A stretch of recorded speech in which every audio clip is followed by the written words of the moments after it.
Good morning everyone बच्चों। आज English का नेल्सन मंडेला लेसन पढ़ रहे थे हम सेकंड। उसके शॉर्ट क्वेश्चन डिस्कस करते हैं। देखिए फर्स्ट क्वेश्चन में शॉर्ट क्वेश्चन में क्या पूछा गया है। What is the dream of Nelson Mandela. Nelson Mandela का ड्रीम क्या है, क्या ख्वाब है नेल्सन मंडेला का for the future of south Africa. South Africa के फ्यूचर के लिए, साउथ अफ्रीका के फ्यूचर के लिए नेल्सन मंडेला का ड्रीम क्या है, क्या ख्वाब है नेल्सन मंडेला का। अब आंसर देखिएगा। इन हिज एड्रेस, अपने संबोधन में, Nelson Mandela says a bright future. Nelson Mandela एक उज्जवल भविष्य को देखता है ऑफ द कंट्री, देश के।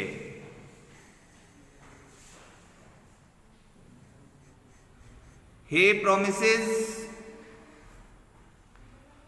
वो प्रॉमिस करता है, वचन देता है, दैट अंडर हिज प्रेसिडेंटशिप, कि उसकी प्रेसिडेंटशिप के अंतर्गत,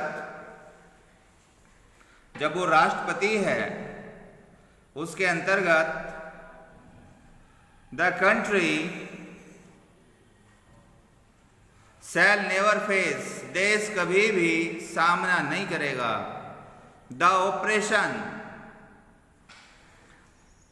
ऑपरेशन कहते हैं दबाव का, जो जिसमें ब्लैक को दबाया जाता था, बाय ऑपरेशन ऑफ वन, किसी के ऑपरेशन का, किसी के दबाव का, बाय अनदर, दूसरे के द्वारा। यानी अब उसकी प्रेसिडेंटशिप के अंदर कोई भी दूसरा किसी आदमी को नहीं दबा के रखेगा, कोई अत्याचार नहीं किया जाएगा, इस चीज का वो प्रॉमिस करता है। इट शैल ऑलवेज प्रोग्रेस, ये हमेशा तरक्की करेगा, फर्दर, आगे की तरफ को, ये और आगे की तरफ को हमेशा तरक्की करेगा। फ्रीडम शैल रूल, आजादी राज करेगी। राज किसका होगा? फ्रीडम का होगा, आजादी का होगा। अब गुलामी का जमाना खत्म हो जाएगा। All people shall be free, सभी लोग आजाद होंगे टू डू, करने के लिए, वोट दे लाइक, जो वो पसंद करते हैं, जो वो चाहते हैं। यानी आदमी अपनी मर्जी से कार्य कर पाएगा। अब सेकंड क्वेश्चन डिस्कस करते हैं बच्चों।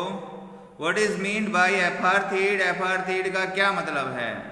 तो एपार्थीड एक ऐसी टर्म है, एक ऐसा शब्द है जो ये डिनोट करता है, बताता है कि किसी दूसरे को अपने मन में छोटा मान लिया जाता है। जैसे अंग्रेजों में गोरे काले थे तो साउथ अफ्रीकन ब्लैक कम्युनिटी को व्हाइट कम्युनिटी क्या मानती थी? घटिया मानती थी। तो ऐसी सोच को हम एपार्थीड कहते हैं। एपार्थीड इज ए पॉलिटिकल सिस्टम। एपार्थीड एक राजनीतिक सिस्टम है दैट डिस्क्रिमिनेट्स, जो भेदभाव करता है, एमंगस्ट पीपल, लोगों के बीच, अकॉर्डिंग टू देयर रेस, उनकी जाति के अनुसार, उनकी नस्ल के अनुसार। इन दिस सिस्टम, इस प्रणाली के अंतर्गत, the black coloured people,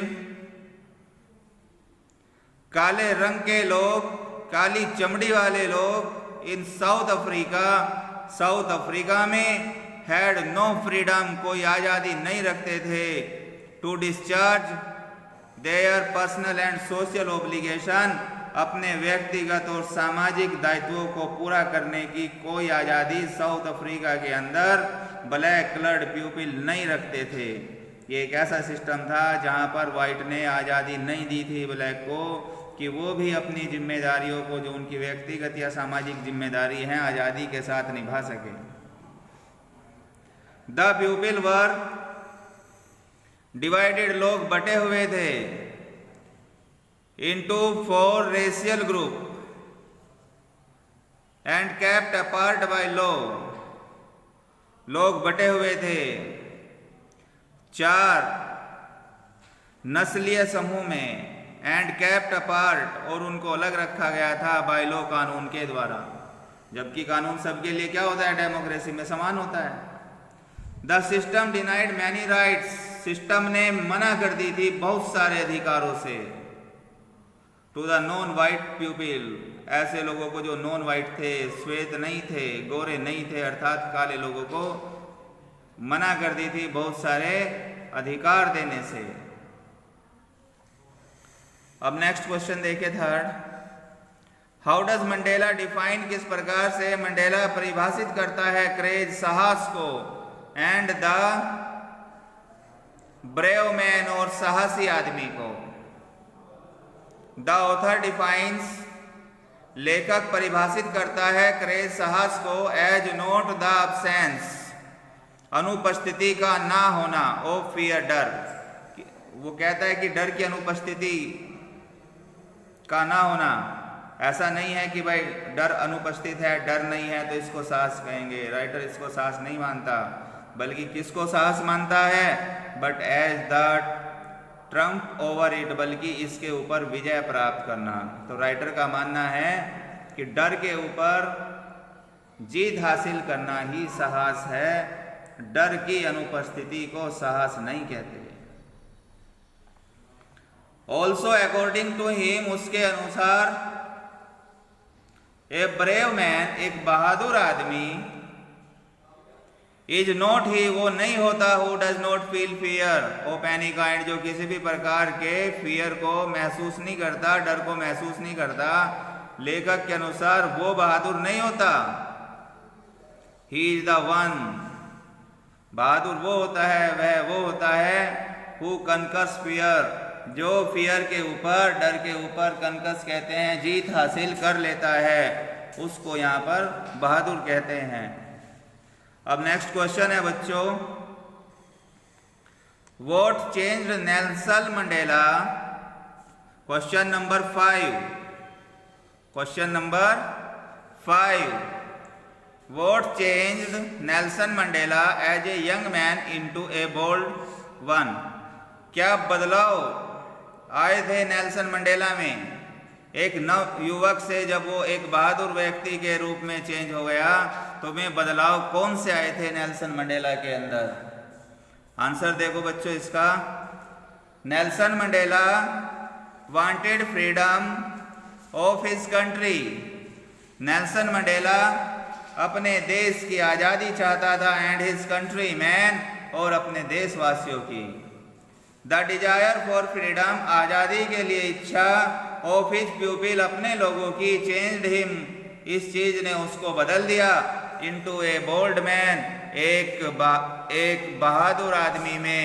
he wanted his people, वो अपने लोगों से चाहता था, टू लिव, जीना, देयर लाइव, अपनी जिंदगी को, विद डिग्निटी, सम्मान के साथ, एंड सेल्फ रेस्पेक्ट, और आत्म स्वाभिमान के साथ, एंड टू अचीव दिस, और इसको प्राप्त करना, और इसको प्राप्त करने के लिए ही वॉज रेडी, वो तैयार था, टू रिस्क हिज लाइफ, अपने जीवन का रिस्क लेने के लिए भी वो तैयार था। तो यहाँ पर नेल्सन मंडेला क्या चाहता था? अपने देश को, अपने देशवासियों की आज़ादी चाहता था। उसकी इच्छा थी कि उसके लोग आज़ाद हो। इस चीज़ ने उसे एक बहादुर आदमी के रूप में बदल दिया था। वो चाहता था कि उसके लोग जिएं, अपने जीवन को जिएं सम्मान के साथ, आत्म स्वाभिमान के साथ,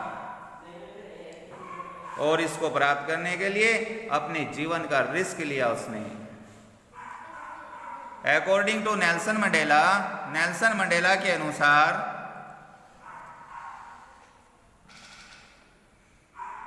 क्वेश्चन नंबर 6 देखो बच्चों, according to Nelson Mandela, Nelson Mandela के अनुसार व्हाट इज फ्रीडम, आजादी क्या है? Nelson Mandela states, Nelson Mandela बताता है, दर्शाता है, दैट फ्रीडम इज इंडिविजिबल, कि आजादी वो है जिसे बांट नहीं सकते, इनडिविजिबल, डिवाइड जिसको नहीं कर सकते हैं, अखंडनीय है, खंडन नहीं हो सकता, अलग अलग खंडों में विभाजित नहीं हो सकती। The chains on any one of his प्यूपिल were the chain on all of them. Chains कहते हैं जंजीरें, ऑन एनीवन, किसी के भी ऊपर, उसके किसी भी आदमी के ऊपर जो जंजीर है, बेड़ी है किसी भी आदमी के ऊपर, वर द चेन्स, ये बेड़ियां हैं, ये जंजीरें हैं, ऑन ऑल ऑफ देम, उन सब के ऊपर। तो नेल्सन मंडेला यहाँ समझाना चाहते हैं कि ऐसा नहीं हो सकता कि मैं तो आज़ादी से जी रहा हूँ और उसके लोग गुलामी की ज़िंदगी जी रहे हैं, तो इसको आज़ादी नहीं कहते। आज़ादी वो होती है जिसको बांटा नहीं जा सकता। मैं भी तभी आज़ाद हूँ जब मेरे सारे लोग आज़ाद हैं।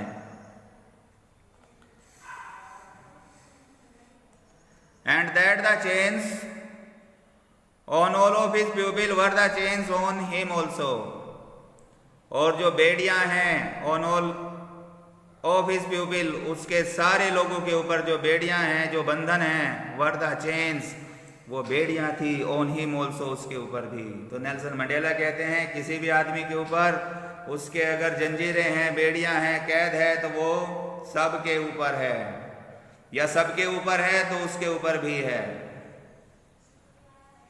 ऑल हिज कंट्री मैन, उसके सभी देशवासी, वर नॉट फ्री, आजाद नहीं थे। सो इसीलिए ही वांटेड, वो चाहता था, फ्रीडम, आजादी, फॉर ऑल, सभी के लिए, इसीलिए वह सभी के लिए आजादी चाहता था। अब क्वेश्चन नंबर 7 देखो बच्चों, what did Mandela think, Mandela क्या सोचता है, अबाउट द ऑपरेशन, दमनकारियों के बारे में, एंड द ऑप्रेस्ड, और जिनका दमन किया गया, जिन पर अत्याचार किया गया। ऑपरेसर और ऑप्रेस्ड के बारे में नेल्सन मंडेला क्या सोचता है। मंडेला थॉट, मंडेला सोचता था, that the oppressor and the oppressed, की दमनकारी और जिन पर दमन किया गया, वर बोथ इक्वली रोब्ड, दोनों को ही समान तरीके से रोब किया गया था, छुरा घोपा गया था उनके अंदर, अर्थात दोनों को ही ये चीज सिखाई गई थी। The oppressor is a prisoner of hatred, जो ऑपरेसर होता है, दमन करने वाला, वो भी कैदी है। किस चीज का कैदी है? ऑफ हेटर्ड, घृणा का। उसके अंदर भी घृणा भर दी गई है, वो घृणा का कैदी हो गया। और जो हेट उसके अंदर भर दी गई है उसकी सोसाइटी के द्वारा, उसी हेट की गुलामी की वजह से वो दूसरे का दमन करता है, उसको नफरत सिखाई जाती है। उस सीखी हुई नफरत से, उस नफरत की कैद की वजह से वो दूसरे का दमन करता है। इसीलिए नेल्सन मंडेला कह रहा है कि दोनों चीजें इंसान के अंदर घुसाई जाती हैं। He is locked behind the bars of prejudice and narrow-mindedness. वो सलाखों के पीछे है। He is locked, वह सलाखों के पीछे है, लॉक हो गया है। behind the bars, सलाखों के पीछे लॉक हो गया है। of prejudice, पक्षपात की, and narrow-mindedness, और संकुचित दिमाग की, लोगों की जो ये छोटी सोच है, पक्षपात और लोगों का जो ये संकुचित दिमाग है, छोटी सोच है, इसकी सलाखों के पीछे वो लोक हो गया है। The oppressed is one, oppressed वो होता है जिसका दमन किया गया, वो उसे कहते हैं। हुज फ्रीडम, जिसकी आजादी, हैज बीन टेकन अवे, ले ली गई, फोर्सिबली, ताकत से, फोर्स से, दबाव से, जिसकी आजादी को छीन लिया गया। They both are without freedom, में दोनों ही बिना आजादी के होते हैं। सो इसीलिए बोथ ऑफ देम, उनमें से दोनों को, मस्ट बी लिबरेटेड, आजाद किया जाना चाहिए। नफरत करने वाले के दिमाग से नफरत को निकालकर उसे नफरत से आजाद किया जाना चाहिए। और जिनकी आजादी को जबरदस्ती छीना गया है, उनको उनकी आजादी लौटाई जानी चाहिए, अर्थात उन दोनों को ही आजादी दी जानी चाहिए, उन्हें लिबरेट किया जाना चाहिए, आजाद किया जाना चाहिए।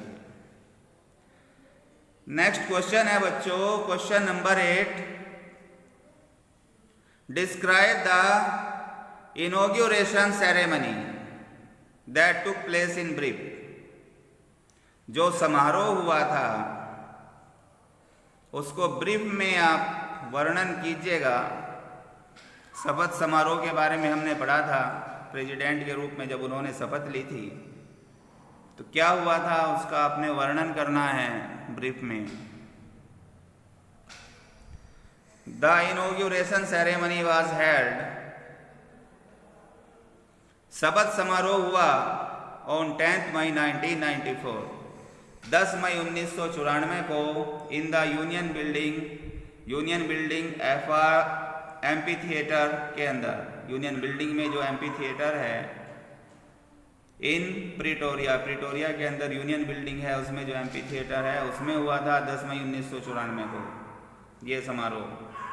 इट वॉज अटेंडेड, इसको अटेंड किया गया था बाय पॉलिटिशियंस, राजनेताओं के द्वारा, एंड डिग्नेटरीज और गणमान्य लोगों के द्वारा, फ्रॉम मोर देन 140 कंट्रीज, 140 मुल्कों से भी ज़्यादा जो आए हुए गणमान्य और राजनीतिक लोग थे उनके द्वारा इसको अटेंड किया गया था। It was the largest gathering, ये सबसे बड़ी भीड़ थी एवर जो कभी हुई थी, ऑफ इंटरनेशनल लीडर्स, अंतर्राष्ट्रीय नेताओं की, on south African soil, south Africa की मिट्टी के ऊपर, साउथ अफ्रीका की जमीन के ऊपर ये अंतर्राष्ट्रीय नेताओं की सबसे बड़ी भीड़ जमा हुई थी कभी। Mister de Klerk was the first, mister de Klerk प्रथम थे, सोन जिन्होंने शपथ ली थी, सोनिन जिन्होंने शपथ ली थी एज सेकंड डिप्यूटी प्रेसिडेंट, द्वितीय उप राष्ट्रपति की। देन फिर थोबो मेबिकी वाज सोन इन, तब थोबो मेबिकी ने शपथ ली एज फर्स्ट डिप्यूटी प्रेसिडेंट, प्रथम उपराष्ट्रपति के रूप में। आफ्टर दैट, इसके पश्चात Nelson Mandela was shown in, Nelson Mandela ने शपथ ली एज द प्रेसिडेंट, राष्ट्रपति के रूप में। And he gave his speech, और उसने अपना भाषण दिया। And he gave his speech, और उसने अपना भाषण दिया। There was also a spectacular display, वहां पर एक दर्शनीय डिस्प्ले था, एक डिस्प्ले था जिसको देखा जा सकता था, ऑफ फॉर्मेशंस, निर्माण का। क्या चीज निर्मित हो रही थी? फॉर्म्ड, जिसको निर्मित किया गया था by South African jets, South African jets के द्वारा, हेलीकॉप्टर्स के द्वारा, और जो ट्रूप्स थी, सेनाओं की टुकड़ी थी, उनके द्वारा जो ट्रूप्स ले जाई जा रही थी। The इनॉग्यूरेशन ceremony was also symbolised, समारोह को सिंबलाइज किया गया, प्रतीक के रूप में रखा गया। बाय द प्लेइंग, बजा करके, of the two national anthem, दो राष्ट्रीय गीतों को, of south Africa, South Africa के। यहाँ पर एक राष्ट्रीय गीत था व्हाइट पर्सन का, जो व्हाइट कलर्ड पीपल का नेशनल एंथम था, उसको भी बजाया गया था, और जो ब्लैक कलर्ड पीपल थे उनके नेशनल एंथम को भी यहाँ पर बजाया गया था। तो दोनों के नेशनल एंथम्स को यहाँ पर प्ले किया गया और इस समारोह को मनाया गया। अब देखो बच्चों, क्वेश्चन नंबर 9 है, what did the south African jets, helicopters and troops demonstrate, क्या दर्शाते हैं साउथ अफ्रीका के जेट, हेलीकॉप्टर और जो ये सेनाओं की टुकड़ी थी। South African jets, helicopters and troops, south Africa के जेट, हेलीकॉप्टर और सेनाओं की टुकड़ी, कैरियर्स रोयर्ड इन परफेक्ट फॉर्मेशन, इनको ले जाने वाला एक परफेक्ट फॉर्मेशन के अंदर, रोयर कहते हैं, आवाज कर रहा था, दहाड़ रहा था। ओवर द यूनियन बिल्डिंग के ऊपर, जैसे हमारे कंट्री में होता है रेड फोर्ट के ऊपर, इंडिपेंडेंस डे के दिन हम देखते हैं सेना की टुकड़ी भी होती है, एरोप्लेन्स भी उड़ते हैं ऊपर से। तो वहाँ भी यही था, यूनियन बिल्डिंग के अंदर उस दिन शपथ समारोह चल रहा था। तो साउथ अफ्रीका के जेट, हेलीकॉप्टर और उसके अंदर जो सेनाओं की टुकड़ी को ले जाया जा रहा था, एक परफेक्ट फॉर्मेशन के अंदर थे, एक निर्माण था एक निश्चित तरीके से। इट वॉज ए शो, ये एक शो था of pin point precision and military loyalty to the country and its democracy। Military की लॉयल्टी का और देश की जो मिलिट्री थी उसकी लॉयल्टी का दिखावा था, और वहाँ के लोकतंत्र का, इस चीज़ का ये एक पिन पॉइंट था। एट द एंड, आखिर में, ए चेवरोन ऑफ इम्पाला, एक चेवरोन ऑफ इम्पाला क्या होता है? इम्पाला जेट्स, वी आकृति के अंदर जेट्स को रखा गया था, आगे पीछे कर करके वी शेप में उनको रखा गया था उड़ते हुए। लेफ्ट जो छोड़ रहे थे स्मोक, धुआं छोड़ रहे थे ट्रायल पीछे से ऑफ द बैक, जो पीछे के हिस्से से धुआं छोड़ रहे थे अलग अलग रंगों का, red, green, blue and gold, इस कलर का वो धुआं छोड़ रहे थे। Of the new south African flag, south African झंडे के ये कलर थे, और इन कलर के रूप में वो धुआं छोड़ रहे थे। अब देखो बच्चों, क्वेश्चन नंबर 10 है और लास्ट क्वेश्चन है ये शॉर्ट में। नेम द टू एंथम्स, दो गीतों के नाम बताओ जो राष्ट्रीय गीत थे। संगोन, जिनको गाया गया on the day of oath taking ceremony, शपथ लेने वाले समारोह के दिन जिनको गाया गया था, उन दोनों एंथम्स के नाम आप बताइएगा। On the day of oath taking ceremony, शपथ लेने वाले समारोह के दिन, टू एंथम्स वर संग, दो गीतों को गाया गया था। निकोसी सिकेली अफ्रीका, एक ये था, एंड डाई स्टैम, दूसरा ये। Die Stem was the oldest anthem, Die Stem एक पुराना गीत था ऑफ द कंट्री, देश का। बोथ, दोनों ही, ब्लैक एंड व्हाइट्स, काले और गोरे दोनों ने ज्वाइंटली मिलकर के सैंग गाया था दीज एंथम्स, इन गीतों को। ब्लैक और वाइट दोनों ने मिलकर के ज्वाइंटली इन गीतों को गाया था। तो यहाँ पर आकर के बच्चों ये शॉर्ट क्वेश्चन आपके कंप्लीट हो जाते हैं।